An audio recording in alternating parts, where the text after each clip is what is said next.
Nous sommes au cœur du village auto à Limoges, en zone nord, et nous approchons ici du pôle moto de Motomove. Alors je vais voir si je peux emprunter une moto pour un petit essai. J'aimerais bien tester la Royal Enfield Himalayan, celle à 24 chevaux, puisque la future 450 n'est pas encore sortie. Et nous voilà arrivés.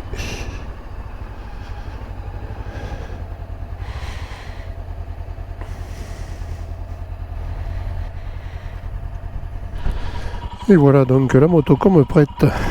Il s'agit donc de l'Himalayan. Mais comme je l'avais jamais essayé, j'en profite. Je vais vous dire ce que j'en pense. Elles sont sympas ces petites motos. Voilà donc mes premiers tours de roue avec cette Himalayan. On est donc avec 24 chevaux. Alors ça me permettra de comparer avec le prochain modèle qui va sortir. Je parle bien sûr de l'Himalayan 450. Je trouve que les rétroviseurs ont un diamètre un petit peu réduit et bon, c'est pas vilain, mais par contre ça donne pas une grande vision à l'arrière. Au niveau de la position, c'est une position naturelle tout à fait agréable. Le buste est droit comme sur tous les trails. Et en première impression, la selle est plutôt confortable. On est bien assis. Première impression en termes de confort, c'est extrêmement agréable. Alors bien sûr le moteur n'est pas très vif, ça manque de nervosité. Une fois qu'on est parti, à 80, donc aux vitesses légales, c'est parfait, ça roule très bien. Alors on va essayer de voir ce que ça donne maintenant sur un chemin. Après tout, c'est une moto qui est faite pour ça. Donc en tout terrain, écoutez, là pour le moment je suis assis, c'est boueux, ça glisse, alors faut faire attention, c'est une moto qu'on me prête. Alors une moto ça se respecte, d'autant plus quand c'est pas la sienne. Alors j'avoue que là, sur le chemin qui est un peu défoncé, boueux et qui glisse, je me sens très bien sur cette moto. Elle est pratique et quand on se lève, si je prends les trous, je les prends, ça encaisse bien au niveau des suspensions. Et j'avoue que je suis plutôt à l'aise sur les repose-pieds.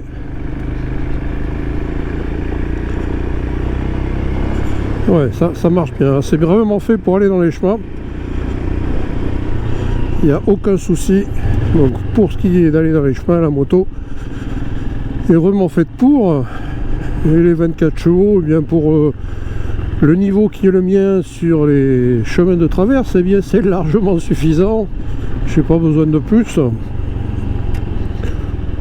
L'avantage, c'est que cette moto, j'ai l'impression qu'elle nous pardonne le fait de ne pas être très habile assez facilement.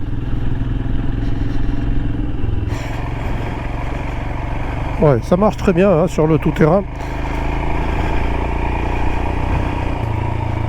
Franchement, pour quelqu'un qui veut démarrer l'aventure en moto en tout chemin, écoutez, cette bécane est parfaite et je comprends tout à fait maintenant pourquoi elle a autant de succès. Elle ne ressent pas du tout son poids, elle est bien équilibrée, facile à mener. Bon, le moteur est sage.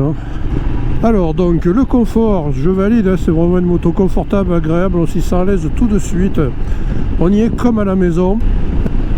La bulle ne protège pas tellement, je sens bien le vent sur la poitrine. Le moteur n'est pas nerveux, mais ça accélère quand même bien quand on tire dessus. J'ai l'impression que le frein, ils ont inversé les freins avant et arrière, avec un frein arrière qui répond bien et qui donne une bonne sensation bon mordant. Et un frein avant qui lui a l'air de plutôt servir de ralentisseur. Ouais, j'ai pas l'habitude de ce type de freinage, ça me surprend un peu et donc sur ces motos là je pense qu'il est souhaitable de savoir se servir du frein arrière. Alors je vais prendre un tout petit bout d'autoroute juste histoire de voir pendant quelques centaines de mètres ce que ça donne. En attendant, ce que je peux vous dire c'est que la boîte de vitesse est très souple, très onctueuse, pas d'à-coups, pas de claquement, vraiment très agréable. 5 rapports. Comme vous pouvez le voir, je m'en sers sans problème dans la circulation.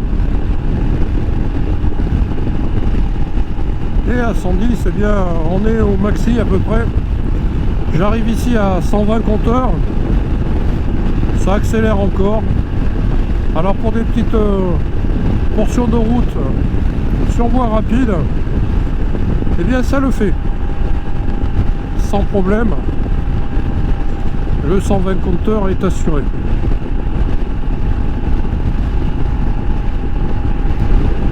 Ouais, je suis assez étonné d'ailleurs. Ça vibre pas ou très peu. Un petit peu bien sûr au niveau des repose-pieds. Quand on dépasse les 100 km/h, en dessous il n'y a pas du tout de vibration. Mais même au-dessus de 100 km/h, quelques petites infimes vibrations qui montrent que ça vit au niveau de ce moteur. Mais ça reste au niveau des pieds, hein, il n'y a rien au niveau de la selle, c'est peinard. Le bruit du moteur est assez agréable. Un petit poum poum sympa.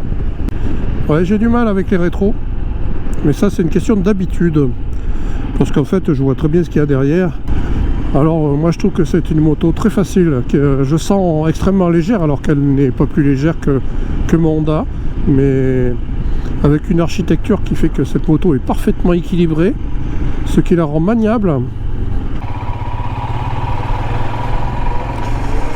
Alors je conseille cette moto pour ceux qui veulent débuter sur les chemins sans prendre de risques et sans se prendre la tête. Cette moto est hyper facile. Donc un usage extrêmement facile. Sur le tout chemin, pas de soucis. Sur la route, elle a un minimum de polyvalence. Alors faut pas lui demander des accélérations fulgurantes. Sur voie rapide, on atteint assez facilement les 120 km/h compteur. Pour le duo et avec des bagages, ça doit être un peu compliqué. Par contre, ouais, j'avoue que pour les balades que je fais habituellement sur des petites routes sinueuses du Limousin ou d'ailleurs, eh bien cette moto semble tout à fait correspondre pour un usage à la cool, capable de passer partout, assez maniable. Le peu que j'ai fait dans la zone avec la circulation, je ne me suis pas senti en difficulté. Alors c'est une façon aussi de découvrir la moto de façon économique. Pour ceux qui ont l'habitude de piloter d'autres motos, il faut s'habituer au freinage, plus mordant à l'arrière qu'à l'avant. Je suis très agréablement conquis par cette moto. On en disait du bien et j'en pense du bien aussi. C'est une moto cohérente. Et c'est pour ça que ça me donne encore plus envie d'essayer la prochaine. Et voilà donc cet essai de la Royal Enfield Himalayan 411. Merci encore à Johan et Morgan pour leur accueil et un prix de moto très agréable. En tout cas, j'espère que cet essai de la Royal Enfield Himalayan 411 vous aura plu. Merci de saluer tout ça avec un pouce bleu. Pensez à vous abonner si ce n'est pas encore fait. Et je vous dis à très bientôt pour une nouvelle balade moto en Limousin ou ailleurs. Allez, salut!